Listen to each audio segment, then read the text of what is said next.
창세기 33장 1절에서 20절까지의 말씀 함께 봉독하시죠. 야곱이 눈을 들어보니 에서가 400인을 거느리고 오는지라. 그 자식들을 나누어 레아와 라헬과 두 여종에게 맡기고 여종과 그 자식들은 앞에 두고 레아와 그 자식들은 다음에 두고 라헬과 요셉은 뒤에 두고 자기는 그들 앞에서 나아가되 몸을 7번 땅에 굽히며 그 형 에서에게 가까이 하니 그를 맞아서 안고 목을 어긋 맡기고 그와 입 맞추고 피차우니라. 에서가 눈을 들어 여인과 자식들을 보고 묻되 너와 함께한 이들은 누구냐? 야곱이 가로되 하나님이 주의 종에게 은혜로 주신 자식이니이다. 때 여종들이 그 자식으로 더불어 나와줘라고 레아도 그 자식으로 더불어 나와줘라고 그 후에 요셉이 라헬로 더불어 나와줘라니 에서가 또 가로되 나의 만난 바 이 모든 때는 무슨 까닭이냐? 야곱이 가로되 내 주께 은혜를 입으려 함이니이다. 에서가 가로되 내 동생아 내게 있는 것이 족하니 내 소유는 네게 두라. 야곱이 가로되 그렇지 아니하니이다. 형님께 은혜를 얻었사오면 청컨대 내 손에서 이 예물을 받으소서. 내가 형님의 얼굴을 배운즉 하나님의 얼굴을 본 것 같사오며 형님도 나를 기뻐하심이니이다. 하나님이 내게 은혜를 베푸셨고 나의 소유도 족하오니 청컨대 내가 형님께 드리는 예물을 받으소서 하고 그에게 강권함에 받으니라. 에서가 가로되 우리가 떠나가자. 내가 너의 앞잡이가 되리라. 야곱이 그에게 이르되 내 주도 아시거니와 자식들은 유약하고 내게 있는 양떼와 소가 새끼를 데렸은즉 하루만 과히 몰면 모든 떼가 죽으리니 청컨대 내 주는 종보다 앞서가소서. 나는 앞에 가는 짐승과 자식의 행보대로 천천히 인도하여 세일로 가서 내 주께 나아가리이다. 에서가 가로되 내가 내 종자 수인을 내게 머물리라. 야곱이 가로되 어찌하여 그리하리이까? 나로 내 주께 은혜를 얻게 하소서 하매 이날에 에서는 세일로 회정하고 야곱은 숫곳에 이르러 자기를 위하여 집을 짓고 짐승을 위하여 우릿간을 지은 고로 그 땅 이름을 숫곳이라 부르더라. 야곱이 밧단 아람에서부터 평안히 가나안 땅 세겜성에 이르러 성 앞에 그 장막을 치고 그 장막 친 밭을 세겜의 아비 하몰의 아들들의 손에서 은 100개로 사고 거기 단을 쌓고 그 이름을 에헬로헤 이스라엘이라 하였더라. 아멘. 우린 지난주에 야곱의 야복강 사건이 담고 있는 십자가의 복음에 대해서 자세하게 공부를 했습니다. 우리가 확인한 것처럼 야곱의 야복강 사건은 강청기도의 능력이라든지 보호자를 흔드는 성도의 열심에 관한 이야기가 아니라 하나님마저도 이겨서 자신의 꿈과 야망을 성취하려 하는 이기적 옛 아담 군상들에게 하나님의 은혜가 임해서 결국 그들을 하나님만을 의지하여 사는 절름발이 이스라엘로 만들어내시는 하나님의 열심에 관한 이야기를 했습니다. 그래서 하나님은 야곱에게 이스라엘이라는 이름을 주시기 전에 그 이름을 물으신 거고 야곱은 발 뒤꿈치를 잡은 자, 강도라는 의미의 자기 자신의 이름을 대무로 해서 하나님의 은혜를 떠난 모든 자들은 자신들의 유익을 위해서 남의 발목을 잡아 넘어뜨리는 것도 불사하며 사는 자들이라는 것을 폭로당한 거예요. 하나님은 그러한 야곱들을 전부 죽여 없애버리셔야 하지만 창세전에 아들과 맺으신 그들에 대한 언약에 신실하셨죠. 그래서 그들을 죽이는 대신 당신의 아들의 품에 그들을 모두 집어넣으시고 당신의 아들에게 저주를 퍼부으셔서 그를 죽임으로 말미암아 당신께서 그토록 미워하시는 당신 백성들의 죄를 모두 벌하신 것이고 그 예수를 다시 살려내심으로 그 안에 들어있던 당신의 백성들과 영원토록 화목한 관계를 회복해 내셨어요. 그리하여 그들이 자기 자신을 부인하고 전적으로 하나님의 은혜에 의지하여 하나님이라는 지팡이를 의지하여 사는 자들이 되도록 새롭게 창조해내신 사건이 바로 야복강에서의 야곱과 하나님의 씨름이었습니다. 다 기억나시죠 여러분? 환도뼈를 친 것과 이름이 바뀐 것, 그것이 바로 예수 그리스도의 십자가였습니다. 그러니까 성도는 이 땅에서 자기의 힘으로 승승장구하며 사는 사람들이 아니라 하나님이 함께 하시지 않으면 단 한시도 존재할 수 없는 무력한 자라는 것을 폭로당하는 삶을 사는 것이 바로 정도를 가는 거예요. 그렇게 하나님과의 씨름을 경험한 사람들은 그때까지 자신의 모든 것이었던 이 세상과 자기의 재산, 업적, 그리고 자기의 옛 자아에 대해서 점차로 매력을 잃게 되고 하나님 나라와 하나님의 은혜로 새롭게 창조된 새로운 나에 관심을 갖게 되는 것이죠. 그게 신앙생활입니다. 그것은 야복강 사건에서도 힌트가 되어 있어요. 하나님과 씨름을 하다가 환도뼈를 맞고 뼈가 위골이 된 야곱은 하나님의 허리춤을 부여잡고 하나님의 축복을 강구하죠. 지금까지는 자기의 자식들과 아내들과 노비들과 가축들이 자신이 추구하는 행복의 근거요 수단이라고 생각하면서 살아왔는데, 이제 환도뼈를 맞고 하나님을 의지하지 않고는 제대로 설 수도 없는 자기의 실체가 폭로가 되자 그러한 자기의 소유들이 자신의 축복의 소산이 아니다라는 것을 알게 되었던 거예요. 그때 야곱이 어떤 상태였죠? 사랑하는 자기의 아이들, 가족들, 아내들, 모든 재산을 전부 야복강 너머로 건너 보낸 상태였죠. 야곱은 철저하게 혼자였고 이 세상의 모든 힘을 다 털어버린 벌거벗은 상태에 놓이게 된 거예요. 하나님이 이렇게 만들어버리신 것입니다. 씨름하러 찾아오시기 전에 그렇게 이 세상의 모든 소유를 털어낸 빈털터리의 모습인 자신의 상태를 직시하게 되고 환도뼈를 맞아 위골이 되자 야곱은 벌거벗은 자신의 모습을 보게 되었고 참 복이 무엇인지를 알게 된 거예요. 이것은 언제든지 떠나버릴 수 있는 것이구나. 그런데 그 상황에서도 나에게 복이 되는 건 무엇일까를 생각하게 되는 것입니다. 하나님이 그 상황으로 몰고 가버리신 거예요. 자신의 고집과 야망과 재산과 업적과 가족이 복의 진수가 아님을 눈치챈 것이죠. 그래서 때로는 우리가 추구하던 꿈과 비전과 야망과 우리가 이루어놓은 모든 업적들과 재산 그리고 가족까지도 야복강 건너로 보내버리고 그러한 한시적인 것들이 모두 사라졌을 때 나의 영원한 행복과 안식과 기쁨은 어디로부터 오게 될 것인가를 깊이 묵상해 볼 필요가 있는 거예요. 지금 우리가 복이라고 생각하고 움켜쥐고 있는 것들은 언젠가 다 타서 없어질 것이고, 방금 우리 이성호 집사님이 기도한 것처럼 이렇게 경기가 어려워지고 경제가 어려워지게 되면 언제든지 내 손에서 날아갈 수 있는 거 아닙니까? 그때에 그러한 상황 속에서 그렇다면 이런 것이 날아갔을 때 나에게 복이 되는 건 무엇일까? 하나님은 분명히 나에게 복을 주셨다고 하는데 그때에도 나에게 복이 되는 건 무엇일까를 생각해 보는 것입니다. 그게 야곱의 상황이었단 말이에요. 시편 기자는 그러한 묵상 끝에 이런 고백을 했어요. 시편 121편 1절 보세요. 내가 산을 향하여 눈을 들리라. 나의 도움이 어디서 올꼬? 나의 도움이 천지를 지으신 여호와에게서로다. 돈도 아니고 가족도 아니고 가축도 아니에요. 여호와에게서로다. 여호와께서 너를 실족지 않게 하시며 너를 지키시는 자가 졸지 아니하시리로다. 이스라엘을 지키시는 자는 졸지도 아니하시고 주무시지도 아니하시리로다. 여호와는 너를 지키시는 자라. 여호와께서 내 우편에서 내 그늘이 되시나니 낮에 해가 너를 상치 아니하며 밤의 달도 너를 해치 아니하리로다. 여호와께서 너를 지켜 모든 환난을 명쾌하시며 또 내 영혼을 지키시리로다. 여호와께서 너의 출입을 지금부터 영원까지 지키시리로다.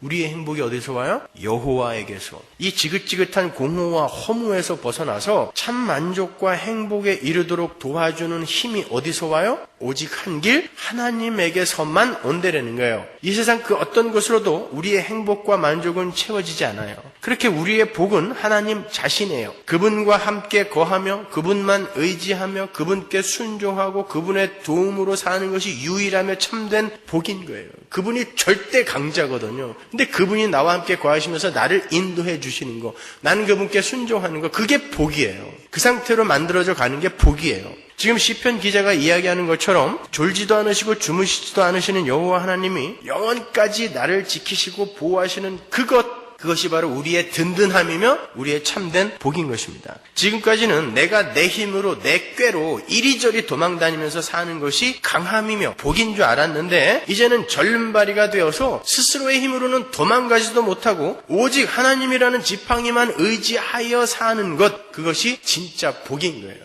그러니까 세상적인 관점으로 볼 때는 여러분이 어떻게 보면 바보 같아 보일 수도 있어요. 복받은 자들의 삶이 바보 같아 보일 수 있고 약한 자의 모습으로 보여질 수 있는 것입니다. 저는 요즘 24시간 내내 하나님의 임재를 참 소름 끼치게 경험하면서 살고 있어요. 저의 일거수 일투족을 지켜보시면서 사사건건 간섭하시는 하나님의 손길이 얼마나 실감나게 느껴지는지 몰라요. 근데 세상적 관점으로 볼 때는 굉장히 사는 게 힘들어졌어요. 심지어 휴지 하나를 길에 못 버리겠어요. 지난주에는 점심시간에 식당에 가서 혼자 밥을 먹고 나오다가 무의식적으로 껌을 씹고 껌정이를 주차장에 버렸는데 마치 뒤에서 하나님이 쫓아오시면서 헛기침을 하는 것 같은 생각이 들었어요.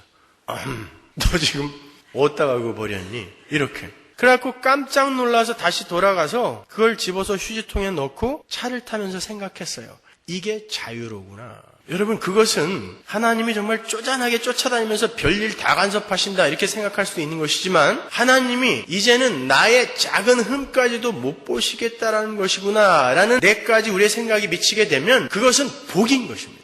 그 구속이 정말 우리에게 자유를 갖다 주는 것이고, 그것이 정말 참 복인 거예요. 정신 똑바로 차리고 하나님의 임재를 절대 잊지 말고 하나님이 이끄시는 대로만 살면 정말 행복하고 만족스러운 삶을 살 수 있는 것입니다. 내 힘으로, 내 다리로 이리저리 도망다니면서 내가 원하는 것을 추구하며 내가 세워놓은 계획을 달성하기 위해서 동분서주하고 초조해하면서 살 때와 하나님께 전부 다 맡기고 그분의 음성에 귀를 기울이며 사는 요즘하고 저에게 감지되는 자유의 분량은 가히 비교가 안 될 정도로 엄청난 거예요. 그게 바로 복인 것입니다. 그게 구속이지 무슨 복이냐. 여러분이 특히 남자들 가장 자기의 자유가 구속당한 경험을 해보는 게 어디죠? 군대예요. 근데 남자들이요, 100이면 100 군대 가면 살이 쪄서 나옵니다. 왜 그러죠? 저는 저희 할머님이 제가 제대할 때 저를 못 알아봤어요. 얼마나 마음이 편했는지 말이죠. 얼굴이 달덩이같이 그냥 훤해져가지고. 여러분, 거기서는, 군대에서는 자기의 목표, 자기의 계획, 자기의 꾀가 안 통하는 곳이에요. 무조건 상관이 시키는 대로 열심히 일하고 훈련하고 주는 밥 잘 챙겨 먹고 운동시켜주면 운동하고 그렇게 살다 보니까 세상 마음이 편해요. 그냥 시키는 대로만 하면 돼요. 그래서 살찌는 거예요. 그런데 나의 일상을 통제하는 그 상관이 선임하사도 아니고 중대장도 아니고 대대장도 아니고 그분이 하나님일 때는 어떻겠어요? 그야말로 안전한 것입니다. 그걸 자유라고 하는 거예요. 그게 복받은 자들의 삶인 것입니다. 그런데 우리를 당황케 하는 것은 그렇게 하나님으로부터 복을 받은 야곱이 그 후에도, 야복강 이후에도 여전히 변함없는 모습으로 산다는 거예요. 인간은 그에게 허락된 코끝의 숨이 끊어지는 날까지 집요하게 옛사람을 붙드는 자들이라는 것을 보여주는 거예요. 오늘 본문 1절과 2절을 보시면 야곱이 여전히 자신의 꾀를 의지하고 있는 모습이 나와요. 1절, 야곱이 눈을 들어보니 에서가 400인을 거느리고 오는지라 그 자식들을 나누어 레아와 라헬과 두 여종에게 맡기고 여종과 그 자식들은 앞에 두고 레아와 그 자식들은 다음에 두고 라헬과 요셉은 뒤에 두고. 이거 언제 봤던 대목이에요? 야복강 이전에 자기의 가족들과 식솔들과 가축들을 강 건너 보낼 때 똑같이 했던 짓이죠, 이게. 그런데 야곱에게서, 야복강 이후의 삶을 사는 야곱에게서 그 똑같은 모습이 또 나타나고 있단 말입니다. 드디어 자신의 형 에서가 400명의 군사와 함께 자기 눈앞에 나타났어요. 야곱은 급히 자기가 가장 소중하게 여기는 라헬과 요셉을 맨 뒤로 보내고 그 앞에 레아와 자식들, 그리고 그 앞에 여종과 그 자식들을 두었어요. 자기에게 가장 가치 없는 것들부터 죽이려는 거예요. 야곱은 끝까지 자기 생각에 자기에게 소중한 것들을 움켜쥐고 있는 거예요. 그런데 이게 웬일입니까? 형 에서가 화를 내기는커녕 야곱을 부여잡고 입을 맞추고 울기까지 해요. 여기서 우리는 아주 중요한 메시지를 발견합니다. 에서라는 사람은 야곱의 행동 여하에 따라서 이렇게 저렇게 쓰임을 받고 있는 사람이지 하나님의 목표가 되는 그런 가치 있는 사람이 아니다라는 거예요. 야곱이 여전히 야곱이었을 때에는 에서가 야곱의 대적으로 존재해요. 그런데 야곱이 이스라엘이 되자마자 그 에서라는 문제가 해결이 된 거예요. 에서는 굉장한 부자로 잘 먹고 잘 살고 있었어요. 저주받은 자의 삶이 아니에요. 세상적으로 볼 때 야곱이 엄청난 가축을 선물로 줬더니 나도 많으니까 네 것은 그냥 네가 챙겨라 라고 사양을 해요. 에서의 재산에 비하면 야곱의 재산이 보잘것없었다라는 거예요. 에서가 훨씬 부자였다라는 것입니다. 그리고 에서가 개인적으로 거느리고 있던 용병이 400명이나 됐어요. 아브라함이 몇 명이었어요? 동방연합군 쫓아갈 때 318명. 아브라함보다 더 많은 가신들을 데리고 있었단 말이에요. 그러나 에서는 하나님의 복과는 거리가 먼 사람이었죠. 이 세상에서는 잘 먹고 잘 살고 힘 있는 사람으로 살고 있는데 영적인 안목으로 그의 삶을 보면 그는 야곱이라는 사람을 훈련시키기 위한 하나의 엑스트라이며 장치에 불과한 거예요. 마치 겉으로 보면 야곱의 목숨이 에서의 손에 달려있는 것 같아요. 에서가 치면 죽어야 되는 거예요. 그런데 정작 복받은 사람은 야곱이란 말입니다. 여러분, 에서처럼 돈 많은 엑스트라가 좋으세요? 돈은 없더라도 하나님의 목표가 되는 주인공이 좋으세요? 돈 많은 주인공이 좋죠. 아니에요, 여러분. 우리의 처지나 상황, 그리고 우리의 업적과 재산은 절대 우리의 가치를 평가하는 척도가 될 수 없어요. 이 세상에 존재하는 하나님의 일반 은총에 속하는 모든 것들은 돈, 재산, 명예 이건 다 일반 은총이에요. 그런 것들은 전부 하나님 백성들의 성숙과 훈련을 위해서 존재하는 무대 세트일 뿐이고 아무리 존경받고 인기 있는 자들이라 할지라도 하나님을 알지 못하는 이들은 전부 하나님 백성들의 성숙과 훈련을 위한 엑스트라에 불과한 것입니다. 그래서 에서가 줏대도 없이 야곱을 치러 오다가 갑자기 마음이 약해진 것처럼 보이는 거예요. 야곱이 이스라엘이 되자 에서라는 문제를 하나님이 해결시켜줬다는 것을 교회에게 보여주고 있는 것입니다. 에서가 갑자기 개과천선한 거 아니에요. 우리는 우리에게 어려움이 닥쳐오면 그 문제만을 바라보면서 문제 해결에만 몰두를 하죠. 그래서 이런저런 꾀를 내서 그 문제로부터 탈출을 시도해요. 그러나 성도에게 닥치는 모든 문제는 사실 그 자신의 거룩과 상관이 있는 것들이에요. 그 자신의 거룩에 사용되는 것들인 것입니다. 우리는 어떠한 문제나 시험에 당면했을 때에 그 문제를 어떻게 해결할 것인가를 생각하기 전에 하나님께서 지금 나에게 무엇을 요구하시고 무엇을 가르치려 하시는가를 먼저 고민해야 되는 거예요. 그렇게 하다 보면 어느 날 어렵고 힘들기만 했던 그 문제가 나를 품어 안고 입을 맞추는 때가 오는 것입니다.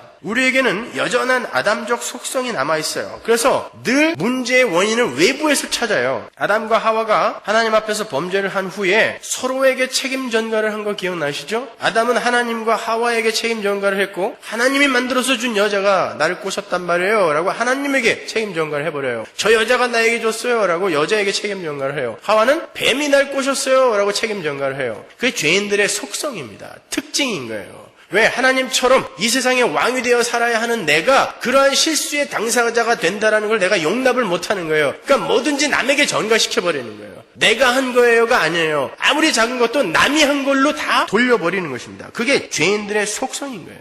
그와 마찬가지로 오늘날 우리들도 어떤 문제나 시험이 닥치면 그 문제의 원인과 이유를 자기 외부에서 찾으려 애를 써요. 여러분, 모든 문제나 시험은 사실 우리의 거룩을 향한 하나님의 세밀한 간섭의 손길인 거예요.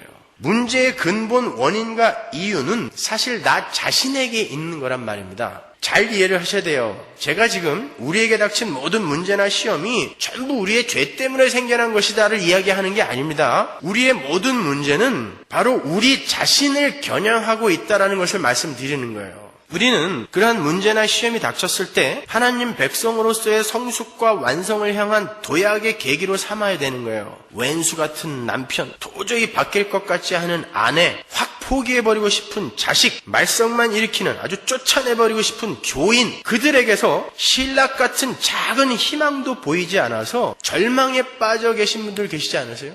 이걸 잘라버릴 수도 없고 이혼할 수도 없고 이거 어떻게 평생을 이걸 짊어지고 가나? 절망하고 계신 분도 안 계십니까? 변하지 않는 그들 때문에 하나님께 부르짖어 기도하시다가 급기야는 아무런 손을 쓰지 못하시는 것처럼 보이는 하나님의 무능함을 탓해 보신 적 없으세요? 저 인간은 하나님도 못 고치는 인간이야. 그런데 어떻게 내가 감당하면서 살아? 이렇게 하나님의 무능함을 탓하고 계시는 분들이 혹시 안 계시냐 말이에요. 아니요. 그건요. 하나님이 무능하신 것이 아니라 여러분 자신이 아직 야곱이기 때문에 그런 것입니다. 여러분이 야곱의 자리에서 이스라엘로 바뀌는 순간 그게 어떤 부분인지는 몰라요. 하지만 하나님이 지금 만지시려고 하는 그 야곱의 부분이 이스라엘로 바뀌기 전에 그 문제는 절대 해결되지 않아요.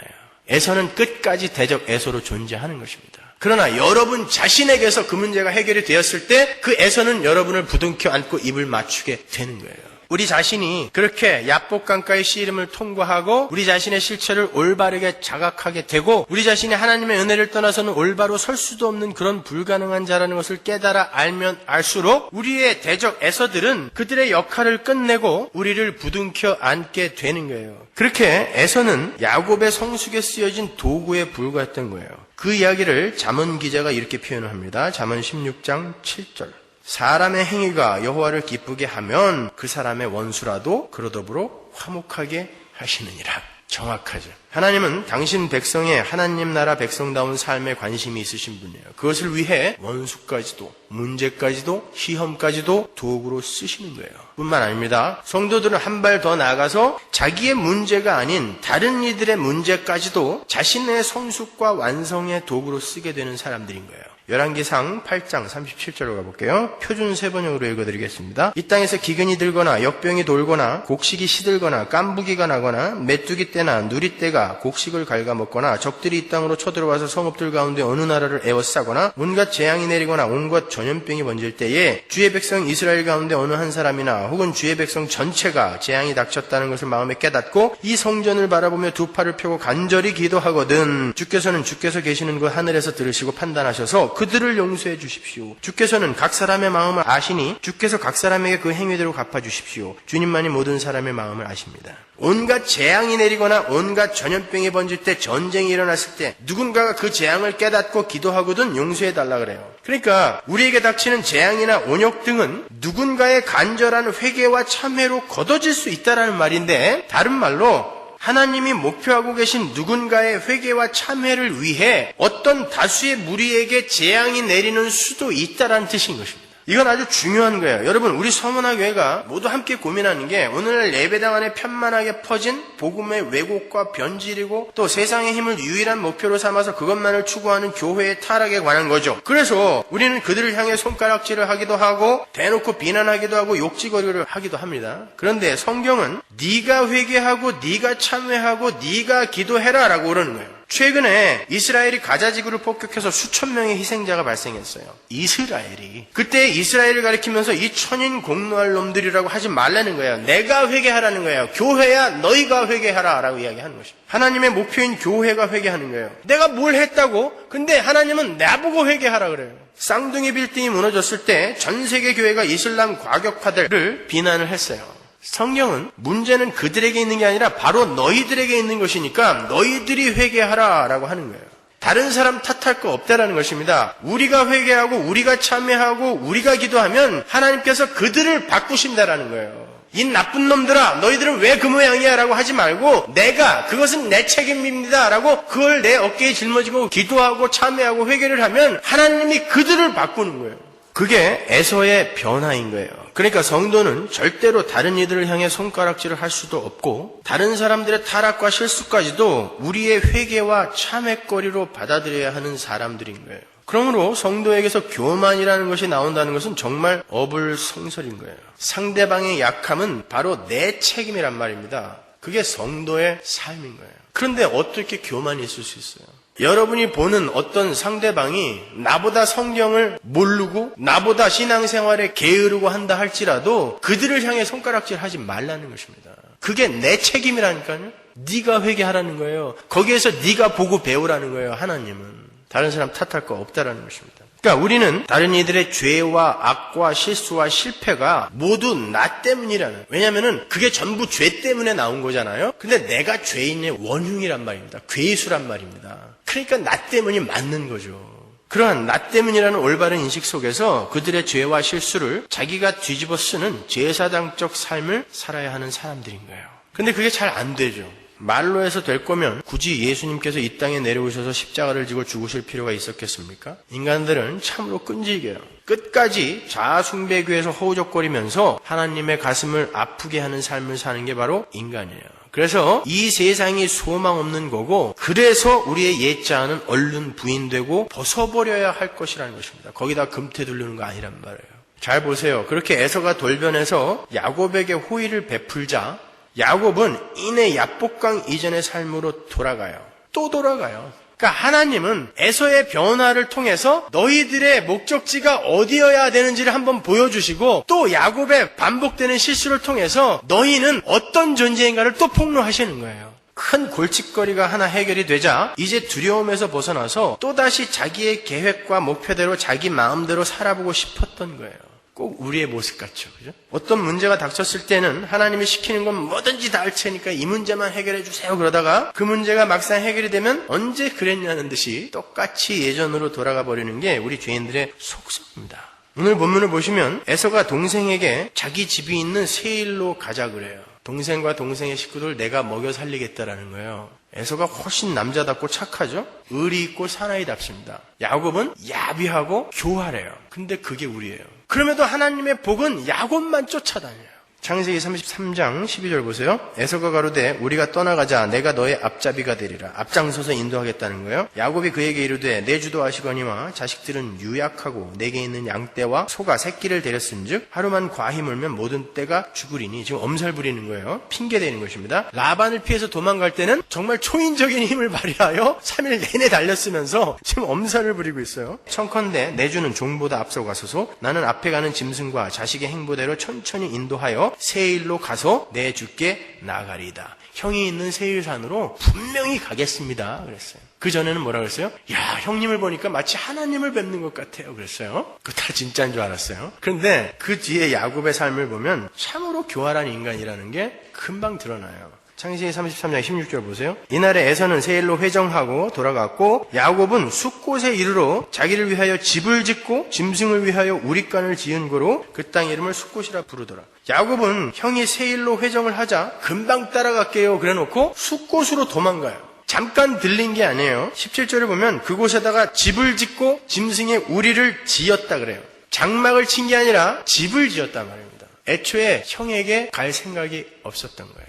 에서가 집에서 얼마나 기다렸을까요? 금방 또 형을 배신하고 자기의 계획에 따라 움직이는 거예요. 형의 얼굴을 봤더니 하나님 얼굴을 본 것 같아요. 그게 무슨 말이었어요? 사기였어요. 이때 형 에서도 동생 야곱을 포기한 것 같아요. 그 이후로 야곱과 에서가 만났다는 이야기가 없어요. 딱 한 번 이삭의 장례식을 함께 치르는 것을 제외하고는 야곱과 에서가 영원히 다른 길을 갑니다. 그렇게 숫곳에서 몇 년을 보낸 야곱은 다시 세일도 아니고 베델도 아닌 세겜으로 가요. 18절 보세요. 야곱이 밧단 아람에서부터 평안히 가나안 땅 세겜성에 이르러 성 앞에 그 장막을 치고 그 장막 친 밭을 세겜의 아비 하몰의 아들들의 손에서 은 100개로 사고 거기 단을 쌓고 그 이름을 에헬로헤 이스라엘을 하였더라. 거기서는 아예 땅도 사버려요. 세겜에 가서는 아예 땅도 사버려요. 그리고 거기에다가 단을 쌓아요. 하나님은 분명 베델에다가 단을 쌓으라고 그러셨어요. 그런데 야곱은 그냥 자기의 생각대로 그냥 이 정도면 되겠지. 뭐 꼭 하나님의 말대로 돼야 돼. 꼭 하나님이 원하는 거기까지 가야 돼. 라고 하고 베델과 가장 가까운 곳 세겜에다가 땅을 사고 거기다가 단을 쌓아버린 거예요.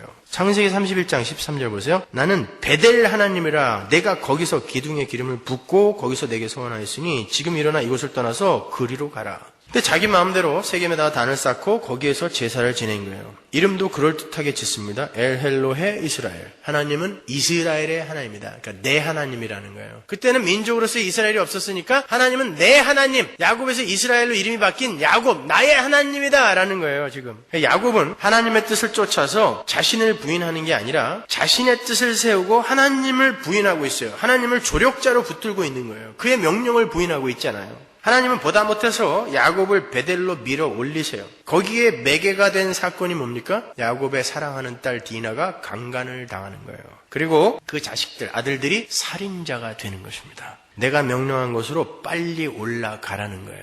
세겜이 베델과 아무리 가까워도 거기는 세겜이라는 것입니다. 거긴 베델이 아니라는 거예요. 내가 명령하는 곳까지 끝까지 올라가라라는 거예요. 창세기 34장 1절 보세요. 레아가 야곱에게 낳은 딸 디나가 그 땅 여자를 보러 나갔더니 히위 족속 중 하몰의 아들 그 땅 추장 세겜이 그를 보고 끌어들여 강간하여 욕되게 하고. 야곱이 딸 디나를 낳고 외삼촌 집 그 하란을 떠났을 때가 디나가 7살 때예요. 근데 그 딸 디나가 장성해서 지금 결혼할 나이가 된 거예요. 그녀를 강간한 하몰의 아들 세겜이 야곱을 찾아와서 결혼을 시켜달라고 한 것을 보아서 그때 디나가 적어도 15살 이상은 된 거예요. 그렇다면 야곱이 숫곳과 세겜에서 도대체 몇 년을 허비했대라는 거예요. 그리고 그동안 자기 형 에서를 찾아갔다는 말도 전혀 없어요. 야곱은 야복강에서의 하나님과의 씨름을 경험하고서도 적어도 7년 이상을 여전히 자기의 생각대로 자기가 원하는 것을 하면서 자기의 꿈을 실현하는 것을 인생 최대의 목표로 삼고 살았던 거예요. 그러던 차에 사랑하는 딸 디나가 강간을 당하고 자기의 아들들이 세겜의 성으로 가서 그들과 전쟁을 하여 많은 이들을 살해하고 그 성 사람들의 것들을 모두 약탈해오는 사건이 발생했어요. 아들들이 도둑놈이 된 거예요. 야곱의 아들들이 꾀를 내서 하몰과 세겜의 성 남자들 모두에게 할례를 받게 한 후에 그 할례를 받고 가장 고통스러운 날이 사흘째 되는 날이거든요. 그때 가갖고 일어나지도 못하는 그 남자들을 전부 죽여버려요. 야곱은 이제 더 이상 세겜 땅에서 살 수 없게 되었어요. 복수가 두려웠기 때문에 그렇습니다. 결국 야곱은 딸의 순결도 내주고 자식들의 살인까지 지켜본 후에 베델로 올라가요. 이게 하나님의 전쟁인 것입니다. 우리를 향한 하나님의 씨름인 거예요. 여기도 보세요. 야곱이 겪은 문제와 시련의 원인이 어디에 있었어요? 딸에게 있었습니까? 자식들에게 있었나요? 야곱에게 있었어요. 야곱이 그랬을 거예요. 하나님 도대체 왜 나에게 이런 시험을 허락하세요? 문제는 야곱에게 있었단 말입니다. 네가 여기 있으니까 그런 거 아니야. 창세기 35장 1절 보세요. 하나님께서 그 디나의 사건과 세겜과의 전쟁 이후에 즉시 찾아오셔서 야곱에게 뭐라고 하는지 보세요. 하나님이 야곱에게 이르시되 일어나 베델로 올라가서 거기에 거하며 내가 내 형이 에서의 낫을 피하여 도망하던 때에 내게 나타났던 하나님께 거기서 단을 쌓으라 그러잖아요. 거기서. 세겜하고 베델은 얼마 안 되는 거리거든요. 근데 꼭 베델로 올라가라는 이유가 뭐예요? 아무 데서나 단 쌓고 예배하면 좀 받으시지. 딸이 강간을 당하는 사건까지 보게 만드시면서 베델로 밀어 올리시는 이유가 뭐예요? 딸 가진 분들 계시죠? 여러분 눈앞에서 그 딸이 생판 알지도 못하는 어떤 불안나 같은 놈한테 강간을 당했다고 생각해 보세요. 근데 하나님이 그런 일을 당신의 백성의 삶에 허락을 해버리신다니까요. 당신의 백성을 목표 지점으로 끌고 가기 위해서. 하나님은 자신의 목표와 계획을 한치도 양보하지 않으세요. 요만한 흠도 우리에게 남아있으면 안 되는 거예요. 그래서 우리를 치고 들어오시는 것입니다. 세겜이 아무리 베델과 가까운 곳에 위치해 있다 할지라도 거기에 단을 쌓고 거기에서 땅을 사서 머무는 것은 하나님이 인정하지 않는 거예요. 반드시 하나님이 원하시는 곳에 하나님이 원하시는 모습으로 서야 되는 거예요. 비슷하면 안 돼요. 그것이어야 돼요. 여러분 오늘날 우리도 이러한 야곱과 같은 신앙생활을 하고 있지는 않은가요? 우리의 게으름과 나태함에서 배퇴된 그러한 비슷한 신앙에 머물고 있지는 않은가 말이에요. 많은 이들이 자기의 생각과 상식과 판단으로 하나님을 다시 재단하고 하나님의 명령을 각색을 해서 하나님이 기뻐하시고 하나님이 원하시는 그런 신앙생활이 아닌 우리식의 신앙생활에 머물러 있어요. 자기들이 만들어낸 방법으로 신앙생활을 하고 있단 말입니다. 요즘에는 인터넷 교회라는 것이 생겨서 각자의 집이나 직장에서 인터넷으로 예배 실황을 보고 헌금은 온라인으로 하고 성찬식만 1년에 한 번 모여서 하는 그런 교회가 있어요. 제가 작년에 남미 코스타 강사로 브라질 꾸리찌바라는 도시에 갔더니 거기에는 몇 사람이 모여서 설교 테이프나 비디오를 하나 틀어놓고 자기들끼리 예배하고 밥 먹고 오후 시간에는 전부 모여서 골프를 치러 간다든지 피크닉을 간다는 그런 교회가 있었어요. 아무런 문제가 없대요. 본인들한테는. 그거 가능한 건가요? 점점 인간들이 편한 방식으로 예배의 형태가 바뀌어가고 있는 거예요. 심지어 맥도날드나 버거킹 같은 드라이브인 처치, 드라이브인 교회가 생겨서 각 가족들이 차를 타고 커다란 운동장에 모여서 차 안에서 설교를 듣고 헌금은 들어가며 나오며 요금통 비슷한 곳에다가 넣고 가고 하는 그런 교회가 생겨났어요. 거기에는 성도 간의 만남이 없어요. 교제가 없어요. 차들끼리만 인사해요. 차 안에서 나오질 않으니까 누가 왔는지도 몰라요. 그러나 교회는 운영이 돼요. 돈이 들어오니까. 그렇게 하면 교회 안에서 일어나는 꼴 보기 싫은 다툼이나 문제들을 보지 않아서 좋고 교회 생활에 시간을 많이 빼앗기지 않아서도 좋고 나머지 시간을 가족들과 함께 유용하게 쓸 수 있어서 좋다는 거예요. 속 편하죠. 그러나 그것은 세겜의 단을 쌓는 일이에요. 그것은 베델이 아닙니다. 여러분. 설교만 들었으면 됐지 뭐. 여러분 설교만 들어서 여러분이 성경 지식으로 여러분의 머리만 채우면 그걸 예배했다고 하나요? 그러면 책을 읽지 뭐하러 여길 나와 계세요? 그런 기독교는 없습니다. 1년 동안 제가 설교한 내용인데 그거 이틀이면 읽어요. 뭐하러 1년 동안 교회에 나오십니까? 그런 인포메이션, 그런 정보, 그런 지식이 예배의 핵심이라면 여러분 뭐하러 여기 나와 앉아 계세요? 여러분 예배는 그게 아닙니다. 여러분의 성경 지식, 교리에 대한 이해, 그것이 예배의 핵심이라고 생각하시면 안 돼요. 하나님은 반드시 그들을 베델로 밀어 올리실 거예요. 그들의 디나가 강간을 당하고 그들의 아들들이 살인자가 되는 일을 보게 하셔서라도 반드시 베델로 밀어 올리시는 분이 하나님이시니까요. 여러분, 왜 주님께서 모이기를 힘쓰라고 하셨을까요? 왜 우리 안에도 하나님이 계시고 우리 혼자서도 찬송하고 기도하고 예배하고 헌금할 수 있잖아요. 근데 왜 굳이 모이기를 힘쓰라 하셨을까요? 그리고 초대교회는 왜 일주일에 한 번이 아닌 매일매일 모여서 예배를 하고 성찬을 나누었을까요? 주님은 두세 사람이 내 이름으로 모인 곳에 내가 반드시 그곳에 있겠다고 하셨어요. 혼자 있으면 우리 안에서 예수님이 나가신다는 얘기예요. 그리고 볼지어다 내가 세상 끝날까지 너희와 함께 있겠다 그랬어요. 복수예요. 주님은 성령으로 영원히 우리와 함께 계세요. 그럼에도 주님께서 교회의 모임을 강력하게 명령하시고 교회라는 공동체를 만들어 놓으신 이유는 그 교회가 바로 하나님 나라를 상징하는 하나님 나라의 모형이기 때문에 그래요.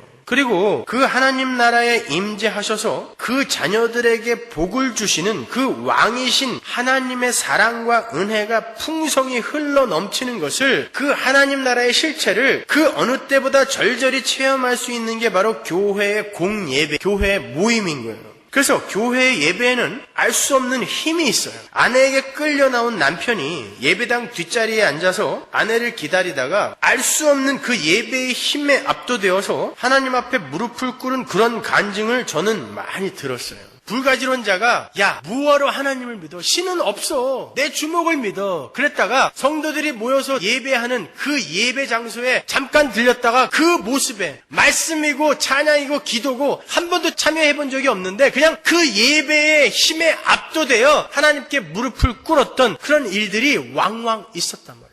세상의 그 어떤 모임에서도 느낄 수 없는 그런 힘이 교회의 예배에 흐르고 있는 것입니다. 여러분, 교회의 예배는 세상의 어떤 것과 자꾸 비슷해져 가면 안 돼요. 교회의 예배는 예배다움을 유지하고 있어야 돼요. 열린 예배니 뭐니 해서 자꾸 세상 것을 흉내내버리면 안 돼요. 예배는 예배 자체에 힘이 있기 때문에 그렇습니다. 단 그 예배에서 진정한 올바른 하나님의 말씀이 선포되어지고 있을 때에 한해서 그래요. 설교도 마찬가지입니다. 여러분은 지금 인터넷만 열면 수만 개의 설교를 언제 어디서나 들을 수 있는 시대에 살고 있어요. 그래서 오늘날 교회 모임이나 교회 예배가 이렇게 경홀히 여김을 받고 있는지도 모르겠어요. 그러나 설교는 그 공동체 안에 하나님이 세우신 설교자에 의해 인격에서 인격으로 전달되어져야 그 효력이 제대로 살아나는 거예요. 에베소서 4장 11절 보세요. 그가 혹은 사도로 혹은 선지자로 혹은 복음 전하는 자로 혹은 목사와 교사로 주셨으니 이는 성도를 온전케 하며 봉사의 일을 하게 하며 그리스도의 몸을 세우려 하심이라. 하나님은 당신의 교회에 복음 전하는 자, 목사, 교사를 직접 세우신다는 거예요. 그리고 그들을 통해 말씀을 선포하게 하신다는 것입니다. 그러니까 몇몇 교회에 세우고 거기서 나오는 CD나 비디오나 책으로 공부하라는 게 아니라 각 교회, 하나님의 말씀이 올바로 선포되어지는 그 참 교회 안에 그 교회에 세운 설교자, 교사, 목사가 있다는 것입니다. 거기에서 말씀이 선포되어질 때에 거기에서 힘이 발휘되는 거예요. 어떤 교회에서는 일반 성도들이 성령의 감동을 받아서 돌아가면서 설교를 한다라고 하는데, 여러분, 만인 제사장설은 그딴 것을 이야기하는 게 아니에요. 착각하지 마세요. 어리석은 사람들이 그것을 아주 신선하다고 칭찬들을 하는 것을 제가 들은 적이 있어요. 여러분, 설교는 설교자로 부르심을 받고 보내심을 받은 어떤 사람이 하는 거예요. 그래서 바울이 로마서 10장에서 보내심을 받지 않았으면 어찌 전파하리요라고 외치는 것입니다. 근데 요즘은 보냄을 받지 않은 어중이 떠중이 개나 소나 전부 설교하고 전부 성경 공부를 인도하니까 그들이 주장하는 내가복음들이 우후죽순처럼 나와서 이렇게 복음이 엉켜버린 것입니다. 그래서 우리가 공부를 더 많이 해야 되는 그런 지경이 되어버린 거예요. 옛날에는 불과 50년 전만 하더라도 여러분 이렇게 머리 터지게 공부 안 해도 됐어요. 그때는 우리를 미혹하는 그런 가짜 내가복음들이 그렇게 많지 않았단 말입니다. 지금은 너무나 많아져서 그걸 구별해내기 위해서는 많은 공부가 필요한 그런 시대가 되어버렸단 말입니다. 예레미야서에 나오죠. 저들은 내가 보내지도 않았는데 갔고 내가 계시하지도 않았는데 지들 마음대로 설교했다라고 이야기하잖아요. 하나님이 그것도. 여러분, 그건 아주 중요한 거예요. 설교자는 하나님의 교회에 하나님이 세우시는 거예요. 그렇다고 설교자가 교인들의 위에 섰다라는 이야기가 아니라 하나의 직분을 맡은 거예요. 하나의 펑션을 그에게 맡기시는 것입니다. 그리고 인격자인 그 설교자에게서 인격자인 회중들에게 인격을 통하여 하나님의 말씀이 전파되고 인격이신 하나님이 거기에 개입을 하시는 것이 예배인 것입니다. 그런데 테이프로, CD로, 비디오로 신앙생활을 대신할 수 있다는 게 말이 됩니까, 여러분? 거기가 바로 세겜인 거예요. 아주 특이한 환경과 상황에 처해 있는 오지의 선교지, 그런 곳에서는 그럴 수 있어요. 거기에서는 하나님이 나름대로 역사를 하시죠. 그러나 일반적이고 보편적이며 정규적인 예배는 모여야 되는 것입니다. 그리고 하나님으로부터 보내심을 받은 설교자에 의해 설교가 전파되어져야 돼요.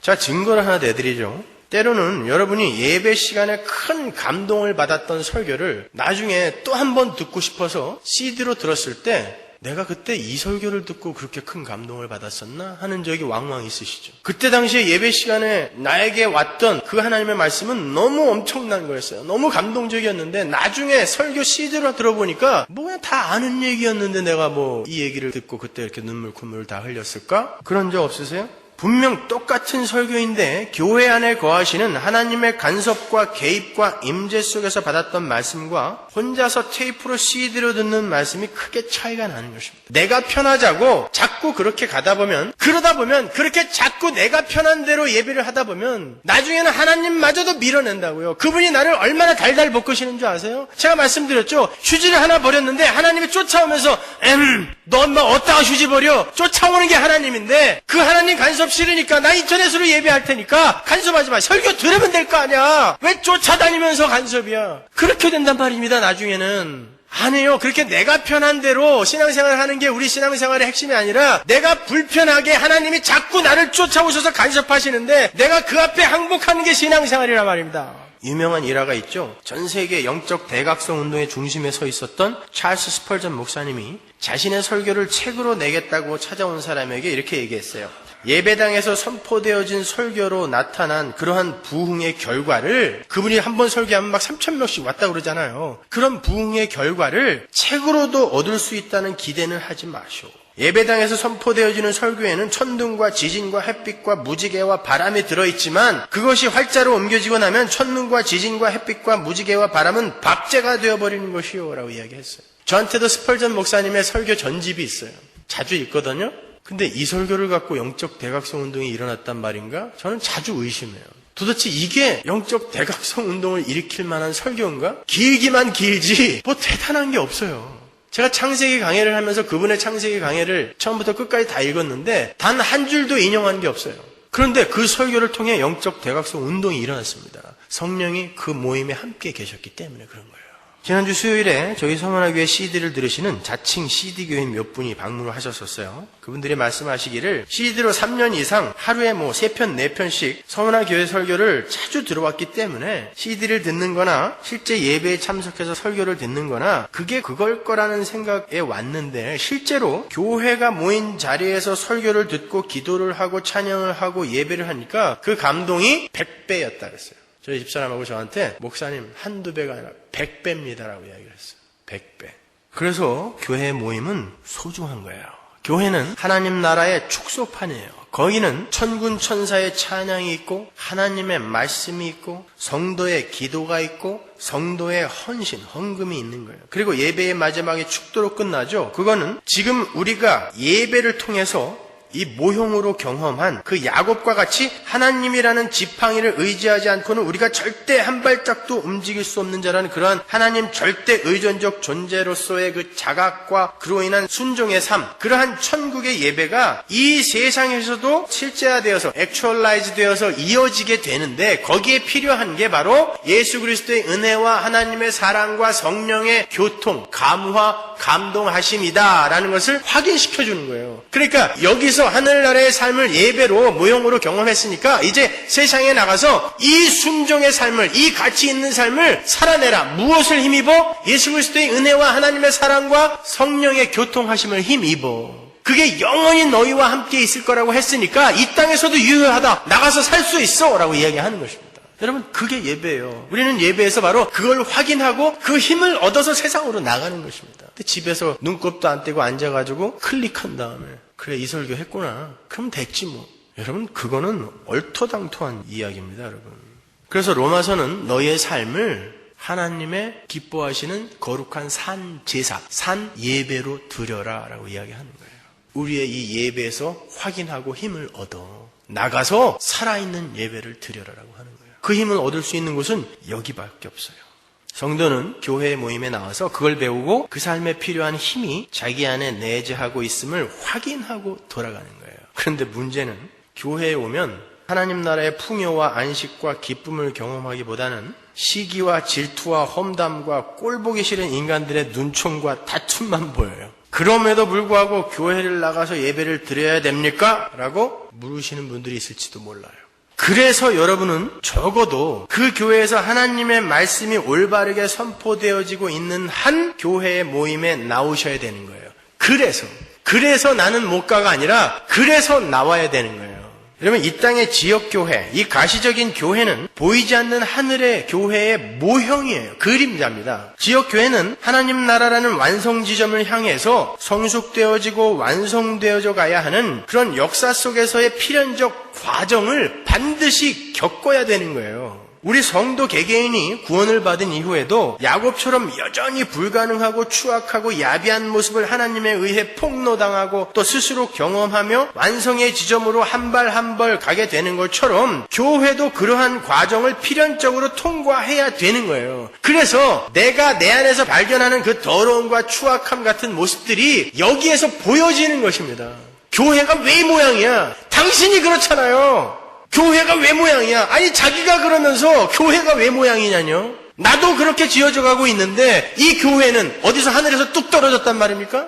우리는 우리의 약점과 실수와 범죄함과 무능력을 경험하면서 예수 그리스도의 은혜의 십자가의 필연성과 절대성을 배우는 거예요. 마찬가지로 교회도 다투고 분열하고 약점을 드러내고 더러운 음부를 폭로당하면서 이미 영혼 속에 완성되어 있는 진짜 교회, 진짜 하나님 나라를 갈망하고 추구하게 되며 우리 자신은 이렇게 하나님이라는 지팡이를 의지하지 않고는 도저히 불가능한 자들이라는 것을 인정하게 되는 거예요. 그래서 여기에서 소망과 기대가 더 커지게 되는 것입니다. 그걸 경험하면서. 그러나 거기에는 반드시 올바른 하나님의 말씀이 전해지고 있어야 돼요. 그게 전제예요. 그래야 그 말씀의 능력으로 문제들이 똑같은 문제들이지만 하나님의 말씀이 올바로 전해지고 있는 곳에서는 그 문제들이 성숙으로 열매를 맺게 되는 거예요. 그렇지 않고 다툼과 분열과 문제만 있는 건 그냥 시정잡배들의 싸움판이나 별반 다를 바 없는 거예요.